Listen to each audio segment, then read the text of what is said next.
नमस्कार दोस्तों, आप सभी का स्वागत है चार्ट मोजो के इस नई वीडियो में। और दोस्तों, हमने देखा कि निफ्टी ने एक अटेम्प्ट लिया 19250 ब्रीच करने का। ओके, यहाँ ब्रीच भी हुआ थोड़े टाइम के लिए, बट इसमें एक अच्छा रिवर्सल आ गया। ओके, ऑल्दो जो रेंज थी निफ्टी की वो काफ़ी एक सीमित थी, एक छोटे दायरे में थी मार्केट की रेंज। बट डेफिनेटली जो हमारे 250 के लेवल के बाद मैं एक्सपेक्ट कर रहा था एटलीस्ट 200 और 100 तक के लेवल आने चाहिए, वो नहीं आए। और अभी इस सिनेरियो में हम क्या कर सकते हैं, अगर हम 19200 अभी एक लेवल बना सकते हैं जो कि इंपॉर्टेंट हो गया, क्योंकि अभी क्या हो गया, 19225 के आसपास, 225 230 के आसपास तक यहाँ पे ज़रूर आया, मार्केट एक हल्का ब्रीच दिया। लेकिन 19200 के नीचे जाने पे एक बार के लिए जो गैप दिखाई देता है नियर अबाउट 19000, वहाँ तक के लिए एक जर्नी होगी। उसमें 1900 हमारा first level, 19K would be the second level. तो इस हिसाब से हम एक बार व्यू बना सकते हैं on the Nifty for down side. Upside के लिए जो हमने एनालिसिस किया था on Thursday for Friday, market की वीकनेस रह सकती है, वो डेफिनेटली हमें देखने मिली, एक गैप डाउन ओपनिंग ही हो गई।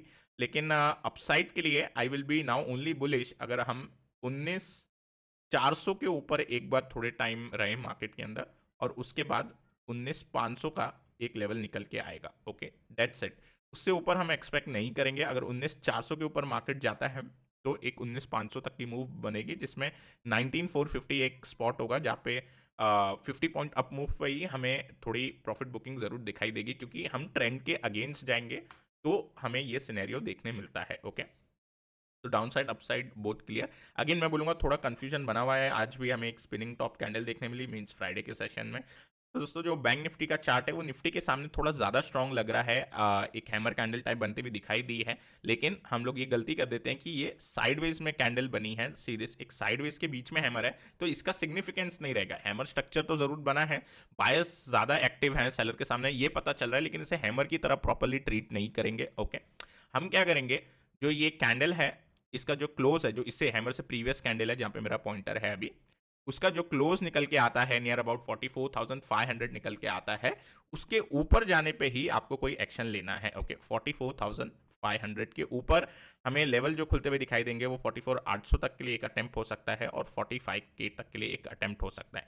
ऑन द डाउन साइड आपको ये जो लॉन्ग कैंडल दिख रही है, लॉन्ग ग्रीन कैंडल दिख रही है, इसका लो इंपॉर्टेंट बन जाएगा। और इस सिनेरियो के अंदर हमें 950 ये जो लेवल निकल के आता है काफ़ी इंपॉर्टेंट बन जाता है। तो मैं यहाँ टाइप कर लिख देता हूँ 43950। ये लेवल ब्रीच होता है तो एक अटेम्प्ट बनेगा जहाँ पे ये जो प्रीवियस सपोर्ट थे वहाँ तक जाने का 43600, बस इतना ही हम एक्सपेक्ट करेंगे, क्योंकि काफ़ी मेजर सपोर्ट है बैंक निफ्टी पे एट दी बॉटम लेवल। ठीक है, डाओ देखे तो डाओ कंफ्यूजन जैसे मैं बता रहा था क्रिएट कर रहा है। डॉलर इंडेक्स अच्छा बंद हुआ, डाओ भी डॉलर इंडेक्स ऊपर जाके बंद हुआ।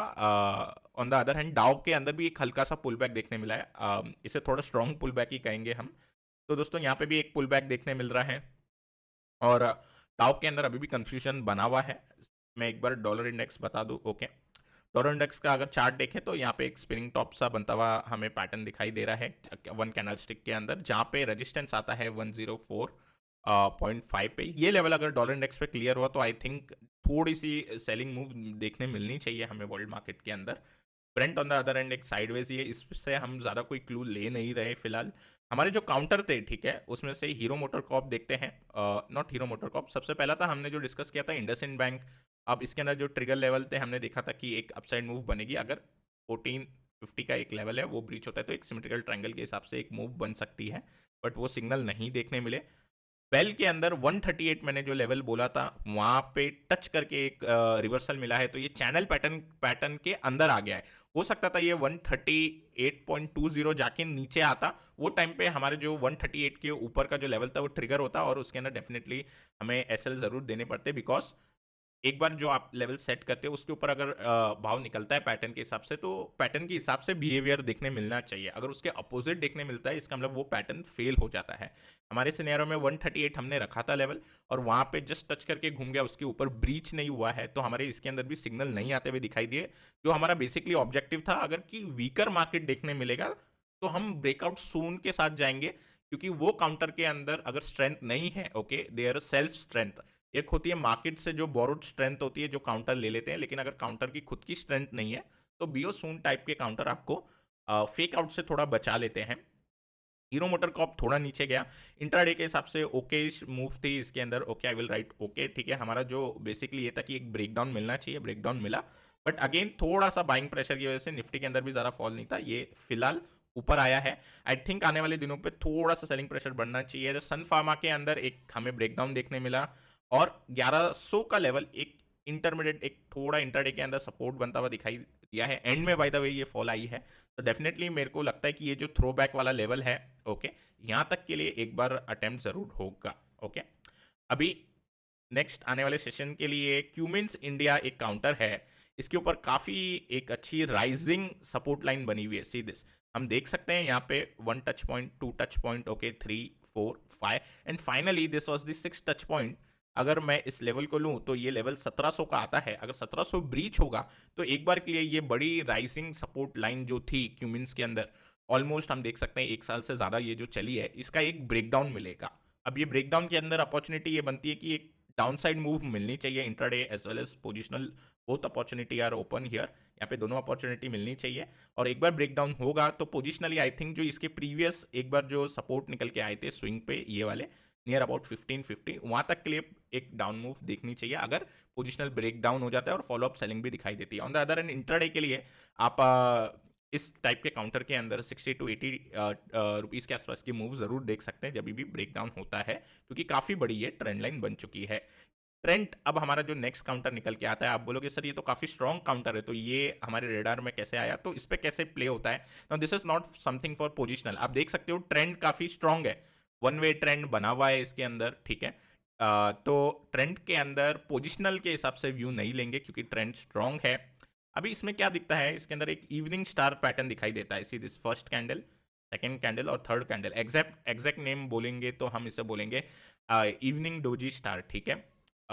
इसमें जो ट्रिगर हमें लेना है वो ट्रिगर लेना है, अगर ये काउंटर 2000 के नीचे टिकता है ट्रेडिंग सेशन के अंदर, तो डेफिनेटली इसके अंदर एक डाउन मूव बनेगी, that will be only limited to the certain move. अच्छा, वो मूव कैसे कैलकुलेट अधिकतर लोग करते हैं, ये जो आपका टॉप से जो 2000 का लेवल निकल के आता है उसका 1 और 1.5x हम नीचे यहाँ पे प्लॉट कर लेते हैं, उससे ज़्यादा मूव एक्सपेक्ट नहीं करते कैंडलस्टिक पैटर्न के अंदर। तो एक डोजी इवनिंग स्टार बना हुआ है, ओके।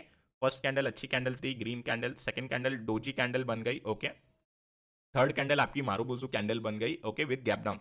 यहाँ पे आप देख सकते हो फर्स्ट एंड सेकंड कैंडल के बीच में गैप है, जो दिखाता है कि बायर्स जो थे वो एक्साइटेड थे। थर्ड डे पे गैप डाउन हुआ, उनको थोड़ा सा शॉक मिला और जो फर्स्ट कैंडल का लो था वो भी ब्रीच हो गया, तो 2000 का लेवल इंपॉर्टेंट हो गया है फॉर सम करेक्शन। इसलिए मैं बोल रहा हूँ ये सब टाइप के काउंटर के अंदर और 1 2 या 3 कैंडलस्टिक पैटर्न के अंदर हम बड़ा पोजिशनल प्ले नहीं कर सकते, एक छोटे पॉइंट्स के लिए एक अपॉर्चुनिटी बनती है, ओके।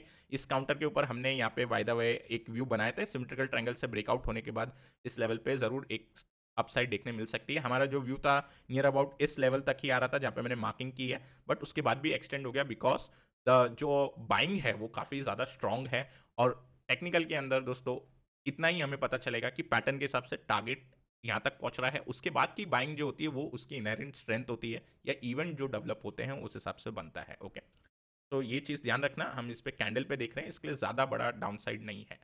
तो guys this is it for the video, I hope आपको हमारे वीडियो पसंद आ रहे हों।